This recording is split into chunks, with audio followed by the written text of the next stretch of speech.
இது ஃபர்ஸ்ட் மலேசியாவின் செய்திகள் உங்களுக்காக.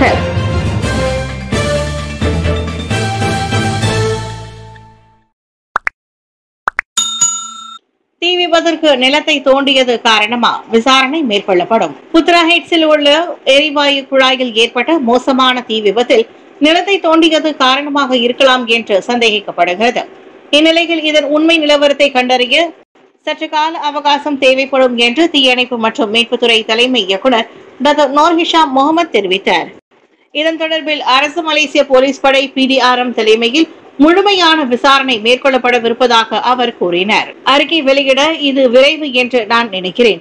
எனவே தொழிலாளர் பாதுகாப்பு மற்றும் சுகாதாரத்துறையும் சம்பந்தப்பட்ட நிறுவனங்களுடனும் இணைந்து PDRM தலைமையில் நாங்கள் விசாரணை அறிக்கையை மேற்கொள்ளவிருக்கிறோம்.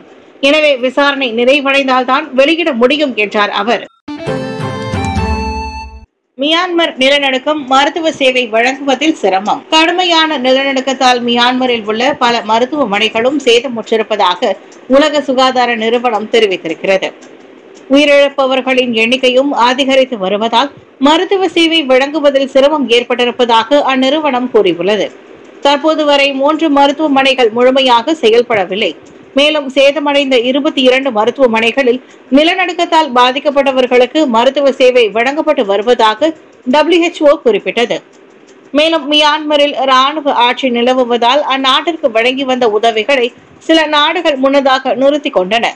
இதனால் பாதிக்கப்பட்டவர்களுக்கு உதவிகளை பெறுவதில் மியான்மர் சிக்கலை எதிர்கொண்டுள்ளது. கடந்த வெள்ளிக்கிழமை ரிக்டர் அளவை கருவிகள் 7.7 பதிவான சக்தி வாய்ந்த நிலநடுக்கத்தால் இதுவரை 2719 பேர் உயிரிழந்தனர்.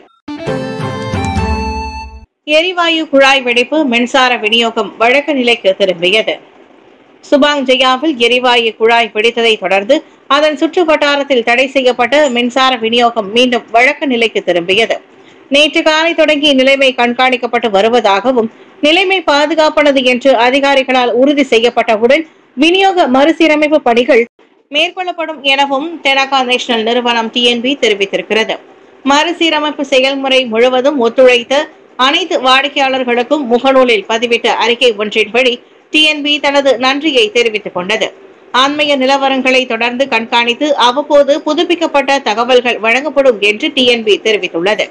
மின்சாரம் பாதிக்கப்பட்ட பகுதிகளில் உள்ள பயணீட்டாளர்கள் கூடுதல் தகவல்களுக்கு 15454 என்ற எண்ணில் தொடர்பு கொள்ளலாம்.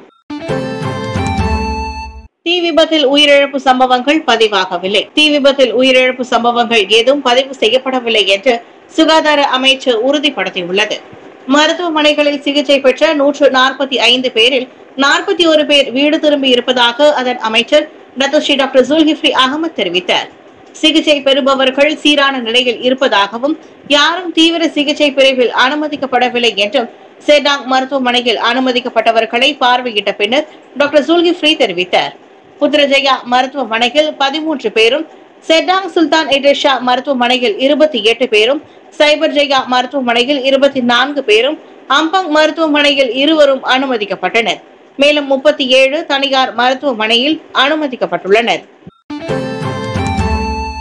நோன்பு பெருநாளுக்கு பின்னர் அனைத்துலக போட்டிகளில் பங்கேற்பு சியாட்.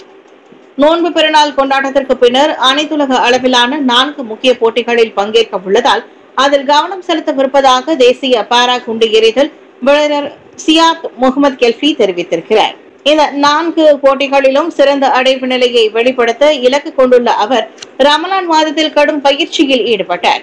ஏப்ரல் மாத இறுதியில் மொராக்கோவில் நடைபெறவிருக்கும் 2025 உலக பாரா கிராண்ட் பிரீ திடல் தட போட்டியில் களமிறங்க உள்ள முகமது சியாட் அதைத் தொடர்ந்து ஜூலை மாதம் பாரிஸில் உலக பாரா கிராண்ட் பிரீ போட்டியிலும் பங்கேற்க உள்ளார்.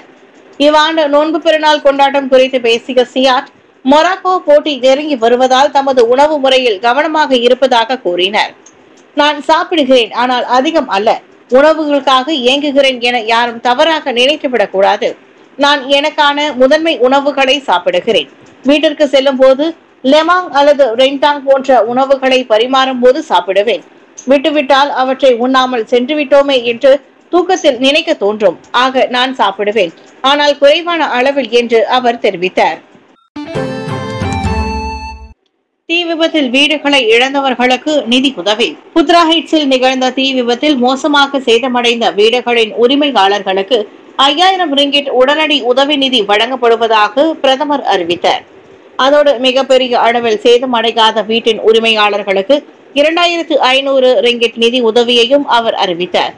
அது மட்டுமின்றி இத்தீ விபத்தில் பாதிக்கப்பட்டவர்களுக்கு சரியான உதவிகளை வழங்க ஸ்லாங்கூர் மாநில அரசாங்கத்தையும் சம்பந்தப்பட்ட நிறுவனத்தையும் பிரதமர் கேட்டுக் கொண்டுள்ளார். மேலும் தற்போதைய சூழ்நிலையில் அவர்களின் பாதுகாப்பும் பாதிக்கப்பட்டவர்களின் பதற்றத்தை தணிப்பதுமே முக்கியம் என்று அவர் குறிப்பிட்டுள்ளார். தீ விபத்தில் 190 வீடுகள் சேதம். எரிவாயு குழாய் வெடிப்பினால் ஏற்பட்ட தீ விபத்தில் மதியம் மணி 3:40 வரை 190 வீடுகள் சேதமடைந்துள்ளன. மேலும் 148 கார்களும் 11 மோட்டார் சைக்கிள்களும் சேதமடைந்திருப்பதாக ஸ்லாங்கூர் மாநில மலேசிய தீயணைப்பு மற்றும் மீட்புத்துறை இயக்குநர் வாண்டசலி வான் இஸ்மாயில் தெரிவித்தார். தீ மற்றும் வெப்பம் காரணமாக வீடுகளும் வாகனங்களும் பல்வேறு சேதங்களுக்கு உள்ளாகியதாக நேற்று வெளியிட்ட ஓர் அறிக்கையில் வாண்டசலி வான் இஸ்மாயில் குறிப்பிட்டார். முழுமையான துப்புரவு பணிகளுடன் ஆய்வுகளும் மேற்கொள்ளப்பட்டு வருவதாக அவர் தெரிவித்தார். 100 அடி உயரம் வரை எழுப்பிய தீயின் வெப்பநிலை 1000 பாகை செல்சியஸ் வரை பதிவு செய்யப்பட்டது.